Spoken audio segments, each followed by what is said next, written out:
प्रभु यीशु मसीह के सामर्थ्य नाम में मांगते हैं। अपने हाथों को उठाओ। आज का वचन आपकी जिंदगी में 100 गुना फलों को लेके आए। अंधकार की शक्तियां इन वचनों को चुरा ना सके। परमेश्वर का आत्मा आपको इनलाइट करे, आपको रोशनी दे इन वचनों के द्वारा। इन वचनों के द्वारा आपके रास्ते खुले यीशु मसीह के नाम में। आपका आमीन जितना लंबा, ब्लेसिंग उतनी लंबी। ये वर्ड आज जो परमेश्वर ने मुझे दिया, आपकी जिंदगी में 100 गुना फल लेके आए। शैतान शर्मिंदा हो इन वचनों के द्वारा आपकी लाइफ में यीशु मसीह के नाम में। प्रभु यीशु मसीह के सामर्थ्य नाम में हम मांगते हैं। स्वागत है जीवित परमेश्वर की जीवित हजूरी में। आमीन। मेरा ये बिलीव है कि जैसे ही एक इंसान परमेश्वर को अपना लव शो करता है और प्रूफ करता है, वो छूटने की तरफ चल पड़ता है। आमीन। जितना लंबा और ऊंचा ब्लेसिंग उतनी लंबी चर्च। बैठ जाओ अपने शरीर में। आज परमेश्वर की हजूरी हमारे बीच में मौजूद है। बैठ जाओ अपनी चेयर पे। उसने जो मुझसे प्यार किया मैं उसको छुड़ाऊंगा। परमेश्वर ने यह नहीं लिखा कि उसने जो मुझसे 40 रोजे रखे तो मैं उसे छुड़ाऊंगा। इसका मतलब यह नहीं आप रोजे ना रखो। मैंने ऐसे लोगों को भी रोजे रखते देखा है जो बोलते थे 40 रोजे रख के हम नंगे पैर चर्च में आएंगे, अगर परमेश्वर ने सुन ली तो ठीक है, नहीं तो कहीं और चले जाएंगे। ऐसे रोजों से परमेश्वर प्रसन्न नहीं होता। इसलिए उसने ये नहीं कहा कि तू रोजा रख मैं तुम्हें छुड़ाऊंगा, तू प्रेयर कर या तू ये काम कर। उसने कहा जब तू मुझसे प्यार करेगा मैं तुझे क्या करूंगा? छुड़ाऊंगा। जब आप परमेश्वर से स्नेह करते हैं, प्यार करते हैं, तब आपके लिए वही परमेश्वर है, वो आपको चंगा करे या ना करे। आमीन। आप हर परिस्थिति में उसके साथ वफादार रहते हैं, वो आपको हील करे, डिलीवर करे या ना करे। आप जानते हैं परमेश्वर ने आपके लिए अब कुछ भी नहीं करना, बाइबल बताती है। उसने आखिरी शब्द क्रूस पे बोले थे, सब कुछ पूरा हुआ, इट इज फिनिश्ड, यानी मैंने वो सब बना दिया जो आपको चाहिए। आप जानते जब परमेश्वर ने आदम को बनाया, आदम को बनाने से पहले बाइबल बयान करती है कि उसने सारी सृष्टि को, पेड़ों को, जानवरों को, पानी को, बादलों को, हवा को, एटमॉस्फेयर को, वेदर को, सब कुछ बना के फिर उसने आदम बनाया। जो कुछ आदम को चाहिए था परमेश्वर ने सारा कुछ बना दिया था। और जब आदम को हवा की जरूरत थी तो परमेश्वर ने ऐसा नहीं कहा, ओहो आदम मैं भूल गया तेरी औरत को बनाना, आजा दोबारा से मिट्टी गूंथ के मैं बनाता हूं। लिखा उसने आदम को गहरी नींद में डाल के उसके बीच से पसली को निकाल के उसमें मांस भर दिया और वो जीवता प्राणी बन गई और हवा बन गई, औरत बन गई। एक भी चीज परमेश्वर ने बनाई नहीं। जब आदम बना दिया गया उसके बाद एक भी चीज नहीं बनाई। क्यों? क्योंकि परमेश्वर ने सारे इंतजाम आदम के कर दिए थे। आदम की अपनी गलती की वजह से वो परमेश्वर से दूर हुआ। और बाइबल क्या कहती? बाइबल कहती उसने जब कहा कि सब पूरा हुआ, इसका मतलब परमेश्वर ने सब कामों का इंतजाम करके अपने प्राण त्याग दिए। तीसरे दिन फिर वो मुर्दों में से जी उठा। जी उठ के फिर एकदम से उसने स्वर्ग में नहीं चला गया ताकि लोग ये ना बोले कि ये झूठ था। फिर 40 दिन लोगों को दिखाई देता रहा, खाना खाता रहा, काम करता रहा, चमत्कार करता रहा, वचन देता रहा। और फिर 41वें दिन पहाड़ पे सब लोगों के देखते देखते बादलों के बीच से वो स्वर्ग पे उठा लिया गया। आमीन। इसका मतलब क्या कि अगर परमेश्वर अब सब कुछ पूरा कर चुके हैं तो मैं वो चीज कैसे परमेश्वर से लूं जो मैं चाहता हूं? मैं अपने भाई की साल्वेशन कैसे लूं? उसको मैं पापों से आजाद कैसे करवाऊं? उसको मैं नशे से आजाद कैसे करवाऊं? आप जब एक मॉल में जाते हैं, उस मॉल में सब दुकानें होती हैं। उसमें कपड़े की भी दुकान है, उसमें परफ्यूम की दुकान है, उसमें कॉस्मेटिक की दुकान है, उसमें बेडशीट है, उसमें सब कुछ है, दुनिया का हर मटेरियल जो आपको चाहिए। हाँ या ना? पर उसके लिए आपको कहां जाना पड़ेगा? मॉल के अंदर। आमीन। मॉल के अंदर जाते ही आपको सब कुछ मिलना शुरू होता है, एक दुकान से दूसरी से तीसरी से। वो सब जरूरतें आपकी पूरा होना शुरू होती हैं। उसी तरह से परमेश्वर ने एक स्ट्रक्चर बनाया, एक ढांचा बनाया, जिस ढांचे के अंदर उसने सब कुछ रखा हुआ। इसलिए उसने कहा था सब पूरा हुआ, इट इज फिनिश्ड। मतलब मैंने एक ढांचा बना के उसको फिनिश कर दिया, अपने लहू से उसे रंग दिया, अब वो ढांचा बन चुका है। आमीन। अब उस ढांचे के अंदर मुझे क्या चाहिए वो मैं उस ढांचे के अंदर जाके देखूंगा। आमीन। परमेश्वर ने अब कुछ करना नहीं है आपके लिए, आपको दिमाग में रखना है, वो कर चुके हैं। आपको उस ढांचे के अंदर जाना है, उस स्ट्रक्चर के अंदर जाना है। आमीन। एक बात याद रखो, परमेश्वर ने जब कौन इंसान आज ज्यादा आशीषित है और कौन कम आशीषित है, यीशु मसीह ने कहा कोई 30 गुना, कोई 60 गुना, कोई 100 गुना फल लेके आएगा।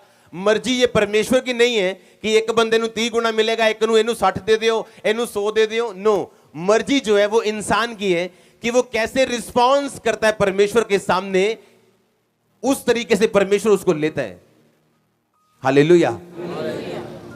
पहली बात, उस स्ट्रक्चर में जाने से पहले जो लोग गलती करते हैं, जो चर्च गलती करती है या विश्वासी गलती करते हैं, वो ये है कि उनका ध्यान सिर्फ उस चीज की ओर है जिसको वो लेना चाहते हैं। अब्राहम, बाइबल कहती है कि जब उसके बेटा नहीं हुआ और 25 साल 24 साल इंतजार उसने किया, बाइबल कहती है अगर 25 साल बाद भी अगर आज परमेश्वर, एक विश्वासी आपको आके बोले कि भाई प्रभु तुझे चंगा करेगा, चल चर्च में, और 10 साल आपको चंगाई ना मिले, तो क्या फिर भी आप चर्च में जाना चाहोगे? दो तरह के सुनो, सब कुछ आपके लिए बनाया गया, परमेश्वर ने सब कुछ आपके लिए किया।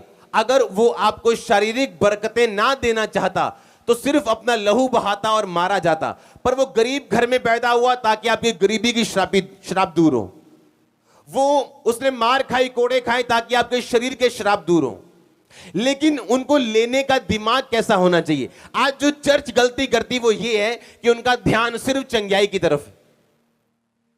आज पास्टर भी अगर उसके पास अगर वो प्रोफेसी करना चाहते हैं तो वो उसने प्रोफेसी के ऊपर ही अपनी मिनिस्ट्री बना ली पूरी, पर वो लोगों को ये बताना भूल गया कि आपको उसकी आमद के लिए तैयार भी होना है, आपको आत्मिक रीति के साथ बढ़ना भी है कि जब प्रभु यीशु मसीह आपको लेने आए, ये ना हो आपके पास 10 तरह की बरकतें हो पर आत्मा में आप परमेश्वर से दूर हो। आपको ये बात समझने की, अब्राहम ने कहा मैं उस स्वर्गीय यरूशलेम की बाट जोता हूं। इसका मतलब क्या था? इसका मतलब यह था कि जब उसे यह मालूम हो गया कि जो वायदा परमेश्वर ने मेरे साथ किया था अब शायद वो पूरा ना हो, तब उसका ध्यान कहां पे था? स्वर्गीय यरूशलेम, यानी स्वर्ग की ओर, एक स्वर्गीय नगर की वो बाट जोता था। यानी जब उसने ये देख लिया कि ठीक है अब मैं हीलिंग अगर मेरी ना हो तो कोई बात नहीं, लेकिन मैं स्वर्ग जा रहा हूं। ध्यान कहां था? स्वर्ग के ऊपर, कि अगर मेरी हीलिंग ना हो तो क्या मैं परमेश्वर से दूर होके अपनी साल्वेशन भी गवा लूं, अपनी मुक्ति भी गवा लूं, अपना उद्धार गवा लूं क्या? बाइबल कहती है अपने उद्धार पे काम करते जाओ। आज मैं आपको वो चीज बताना चाहता हूं कि क्यों अब्राहम की लाइफ में चमत्कार थे और एक बंदे की लाइफ में आज परमेश्वर छूता नहीं उसको। कारण क्या है? कारण परमेश्वर नहीं, कारण हम खुद हैं। जब अब्राहम का ध्यान स्वर्ग की ओर था तो परमेश्वर का आत्मा उसे छू पाया और वो दे पाया जो उसको इस दुनिया में चाहिए था। आमीन। क्योंकि ध्यान कहां पे था अब्राहम का? स्वर्ग पे। ध्यान कहां था? ध्यान उसका बरकत के ऊपर नहीं था, ध्यान उसका पैसों के ऊपर नहीं था, या ध्यान उसका शारीरिक चंगाई के ऊपर नहीं था। उसका ध्यान यह था कि मैं अपने आप को इतना बचा के रखूं कि अगर ये आशीष मुझे ना भी मिले तो भी शैतान इस आशीष ना मिलने के कारण मुझ पे अटैक ना करने पाए और मैं प्रभु से दूर ना होने पाऊं। हालेलुया। पर आज चर्च को क्या चाहिए? सिर्फ प्रोफेसी। आज क्या चाहिए? सिर्फ हीलिंग। जिस तरह वो भाई ने शिकंजा छोड़ दिया, मेरा भी छूट जाए। जिस तरह उस बहन के 17 साल में बेबी हो गया, मेरा भी हो जाए। बपतिस्मा लिया जी? नहीं जी। प्रार्थना करते हो? नहीं जी। बाइबल पढ़ते हो? नहीं जी। ये कैसी क्रिश्चियनिटी है? ये कैसी मसीहत है जो आप प्रेयर नहीं कर रहे हो, आप बाइबल नहीं पढ़ रहे हो, परमेश्वर के साथ कोई संबंध नहीं है, कोई आने वाली आमद की तैयारी नहीं कि मैं तैयार हो रहा हूं। अगर आज प्रभु यीशु मसीह लेने आ जाएं तो मैं सबसे ज्यादा खुश हूं, मैं सबसे ज्यादा आनंदित हूं कि काम खत्म, हां असली घर चलो। पर लोगों को डर लगता है ऐसा कहने में भी। आज अब्राहम इसीलिए इस दुनिया में सक्सेसफुल था क्योंकि उसका ध्यान जो था वो आत्मिक था। कि अगर मुझे ये ना भी मिले तो मैं क्या, मेरी पोजीशन क्या है। अगर मुझे ये ना मिले तो मेरी पोजीशन क्या है, क्या मैं प्रभु के साथ जुड़ा हूं या नहीं। या जो अगर मेरी लाइफ की सबसे बड़ी प्रेयर रिक्वेस्ट अगर पूरी ना हो तो तब मेरे आत्मिक पोजीशन क्या है, क्या मैं परमेश्वर के साथ खड़ा रहना चाहूंगा या नहीं। फिर परमेश्वर निर्धारित करता है आपको कितना दूर लेके जाना है। उसने जो मुझसे स्नेह किया मैं उसको छुड़ाऊंगा, मुझसे जो प्यार किया इसलिए मैं उसको छुड़ाऊंगा, मैं उसको ऊंचे स्थान पर रखूंगा, उसकी महिमा को बढ़ाऊंगा, उसे लंबी आयु से तृप्त करूंगा, उसे अपने उद्धार का दर्शन दिखाऊंगा।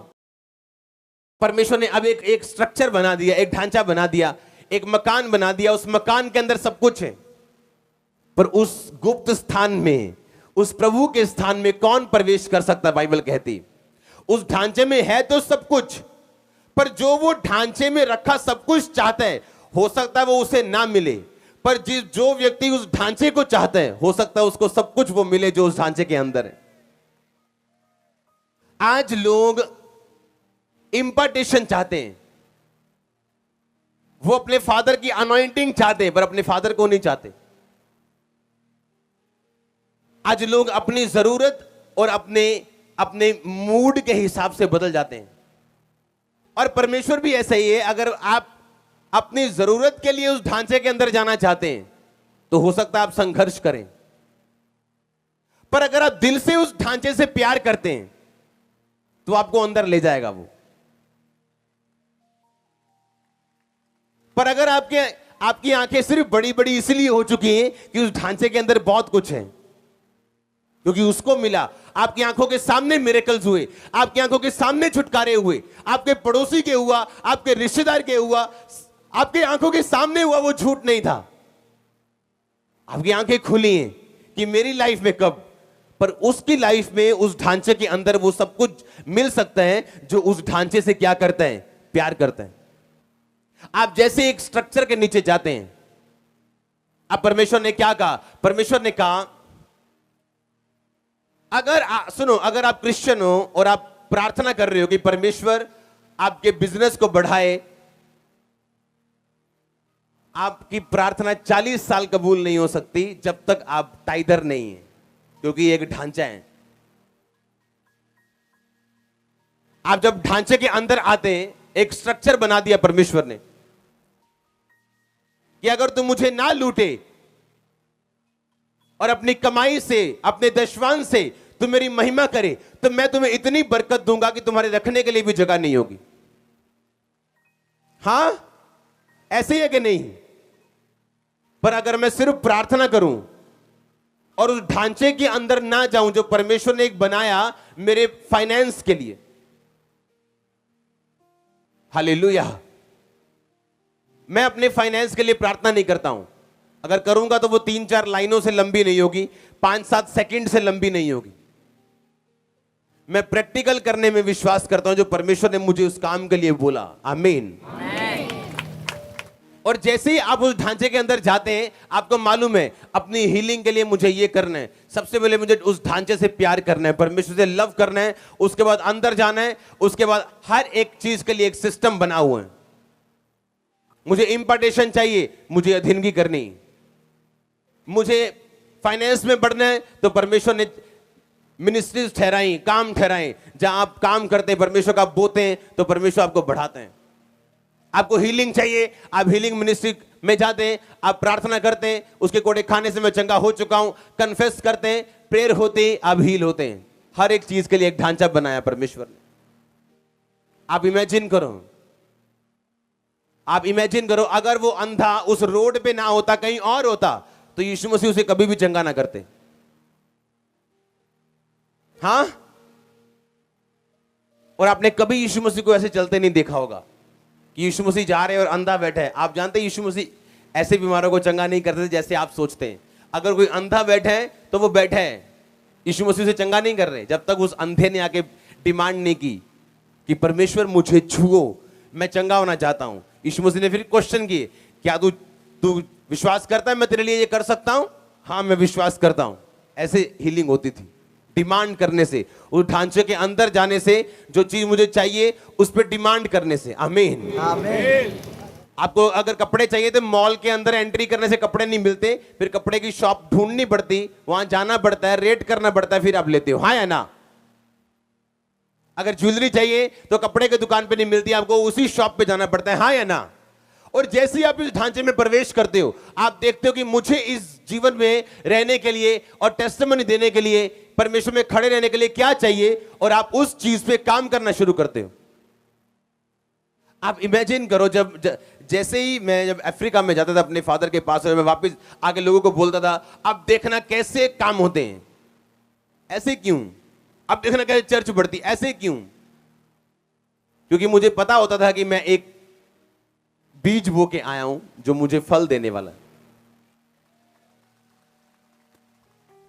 वो मेरा एक 100% कंफर्मेशन होती थी बाइबल के वर्ड की, कि जो मैं बोऊंगा तो काटूंगा। हाँ या ना?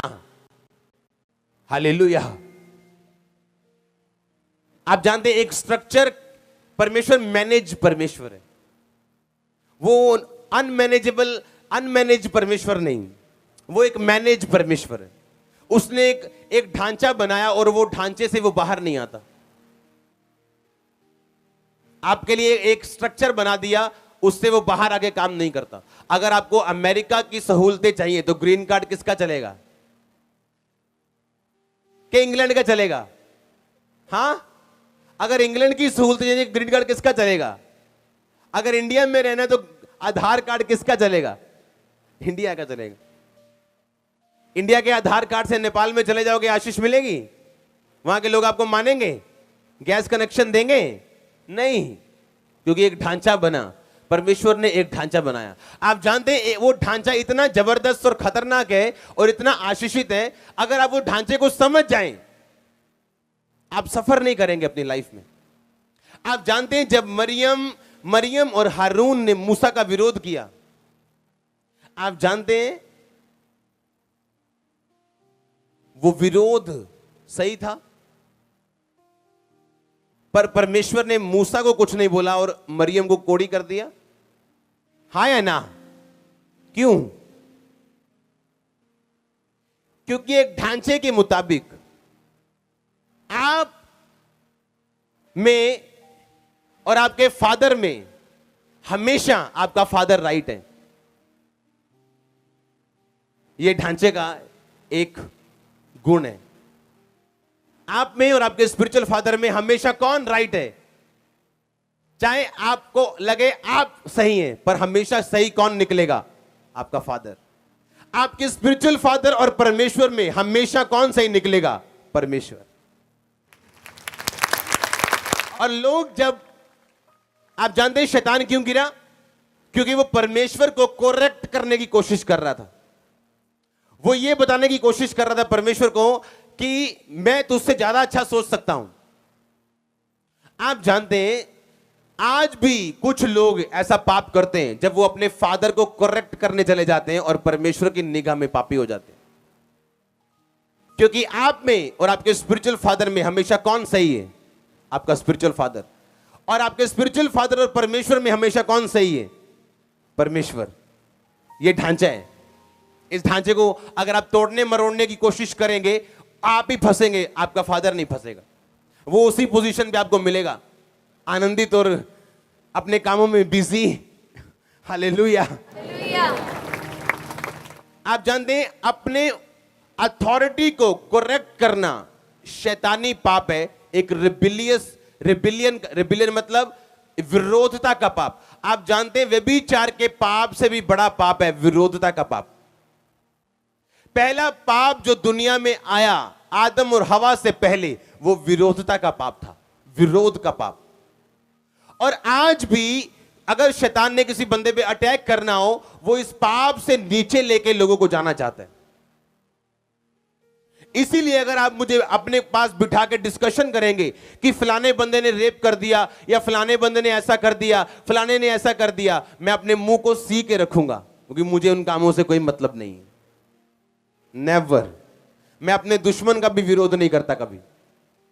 जिसने मेरे खिलाफ बोला उसका भी विरोध। मुझे पता है विरोध करना शैतान की ओर से। और जब एक आदमी अपनी अथॉरिटी को करेक्ट करना चाहते हैं, वो पूरा 100% प्योर डेविलिश है,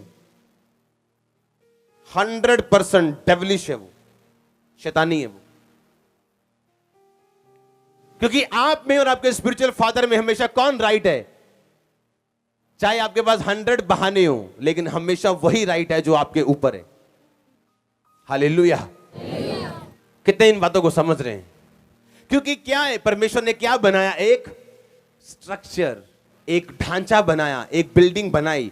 आपको उसके अंदर जाके अपने आप को खोजना है, जो आपको चाहिए उस हिसाब से आपको चलना है, अपनी साल्वेशन का ध्यान रखते हुए कि मुझे ये चाहिए तो सब कुछ है, लेकिन सबसे अधिक जो मुझे चीज चाहिए वो मेरी मुक्ति है। मुक्ति में बने रहना, साल्वेशन में बने रहना। आशीष आए ना आए वो मेरा परमेश्वर है, चंगा करे ना करे वो मेरा परमेश्वर है, आजाद करे ना करे वो मेरा परमेश्वर है। उसकी सामर्थ्य के लिए कुछ भी इम्पॉसिबल नहीं है। हालेलुया, जोर से बोलो हालेलुया। आपको उस स्ट्रक्चर के अंदर जाना है और वहां सब कुछ है, लेकिन उसके अंदर जाने से पहले उस ढांचे से प्यार भी करना है, यीशु मसीह से लव भी करना है। और लव का मतलब जब वो दे ना दे, आपका परमेश्वर वही है। आप अपने डैडी को इसलिए डैडी नहीं बोलते, वो आपको 10 रुपए देता है या 100 रुपए देता है। वो आपको 100 रुपए ना भी दे तो भी आपका क्या है? डैडी है। आपके थप्पड़ भी लगाए तो क्या है आपका? हालेलुया। और जब आप उस स्ट्रक्चर को तोड़ने की कोशिश करते हैं, परमेश्वर आपके खिलाफ खड़ा हो जाता है।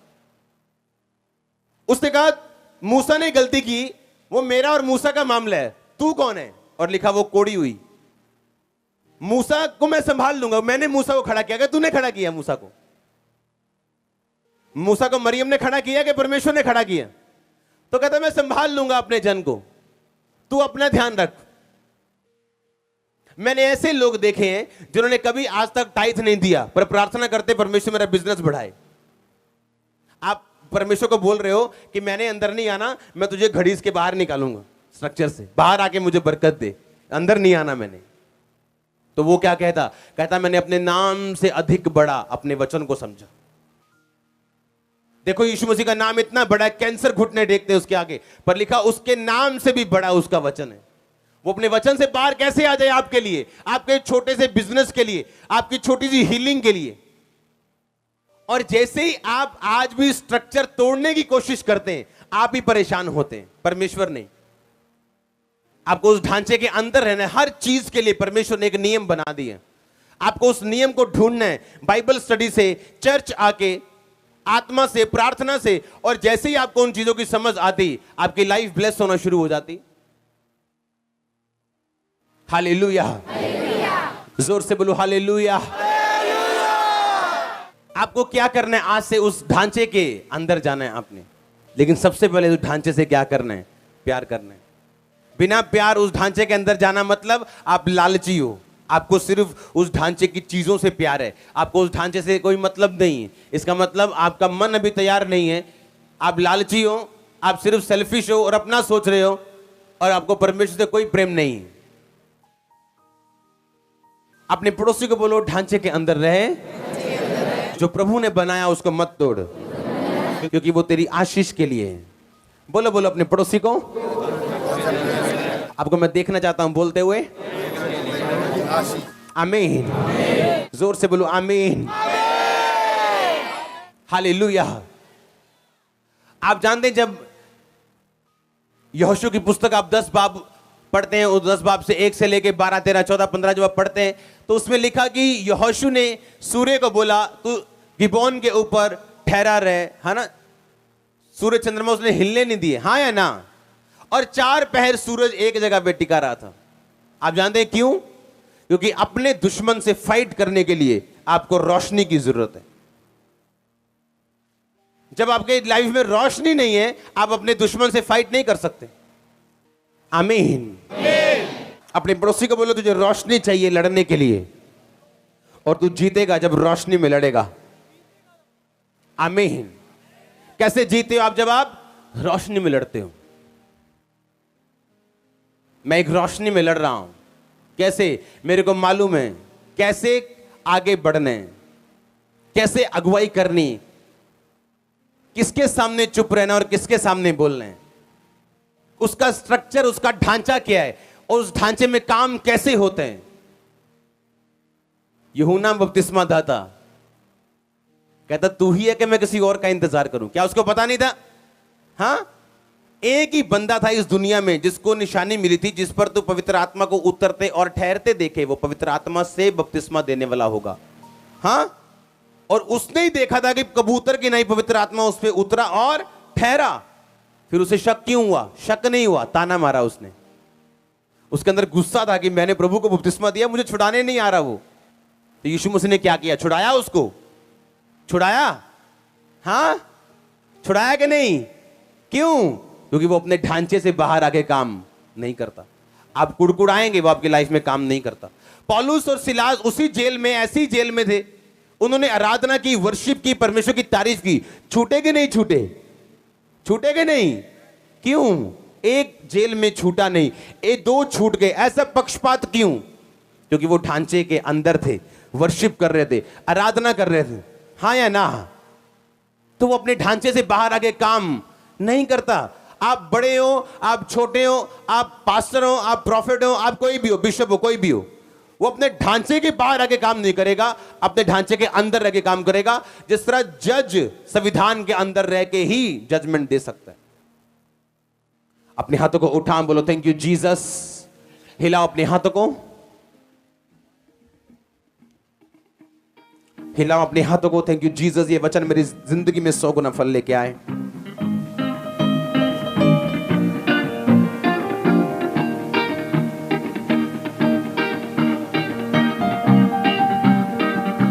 हिलाओ अपने हाथों को, थैंक यू जीसस बोलते हुए।